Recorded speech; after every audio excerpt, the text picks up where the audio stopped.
Don't forget to like, comment, share and subscribe to Mufti Tariq Masood, famous scholar.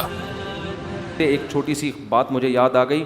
وہ پچھلے سال ثنا خان نے توبہ کی تھی نا, ماشاءاللہ وہ مولانا انس صاحب تھے, تو اس پہ بہت لوگوں نے نیگیٹو بھی باتیں کی تھی. ان کا کل فون آیا مولانا انس صاحب کا, وہ اپنی زوجہ کی کارگزاری سنا رہے تھے کہ ماشاءاللہ اشراق کی پابند, تہجد کی پابند, اور کہتے ہیں کہ مجھے شرم آ رہی ہے اس کی عبادت دیکھ کے.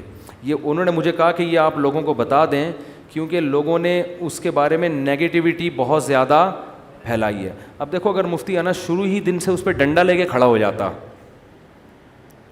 انسان کی بچی بن جا, صحیح ہے نا, تو یہ انقلاب ان کا کوئی فاؤنڈیشن بھی ہے, ٹرسٹ بھی ہے جس میں وہ غریبوں کے ساتھ مدد کر رہی ہے, تو پھر یہ نہ ہوتا.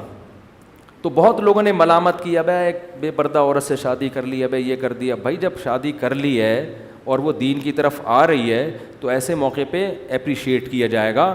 فتوے قرآن کیا کہہ رہے ہیں, لوگوں کو حکمت مصلحت کے ساتھ دین کی طرف بلاؤ. دیکھو میں بھی داڑھی کے پر جب مجمع ہوتا ہے تو بیان کرتا ہوں, کسی بغیر داڑھی والے کو الگ سے بلا کے نہیں کہتا بھائی شرم نہیں ہے, کبیرہ گناہ ہے کبیرہ. وہ تو بدک جائے گا, بولے گا یار ان کے پاس تو بیٹھنا ہی کیا ہے. صحیح ہے. حدیث میں بھی آتا ہے آپ صلی اللہ علیہ وسلم کو جب کسی کی اطلاع ملتی فلاں ایسے کر رہا ہے, تو آپ نام لے کے نہیں کر رہے کہ یہ جو بیٹھا ہوا ہے نا یہ بندہ ٹھیک نہیں ہے, بلکہ آپ فرماتے ہیں ماں بالو اقوام, لوگوں کو کیا ہو گیا کہ اس طرح کر رہے ہیں. تو جو ہوتا وہ سمجھ جاتا کہ میری بات ہو رہی ہے. تو کسی کو ہٹ کرنا دین میں, یہ سزائیں جتنی بھی یہ جہنم کی ہے نا یہ اللہ دے گا. ٹھیک ہے نا, یہ کون دے گا؟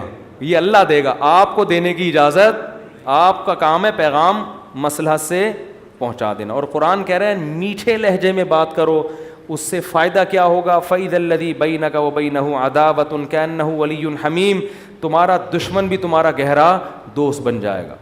مفتی صاحب کے یوٹیوب چینل کو سبسکرائب کیجیے اور ان کے تازہ بیانات کے ذریعے اپنی علمی, اصلاحی اور فکری آبیاری کرتے رہیے. جزاکم اللہ.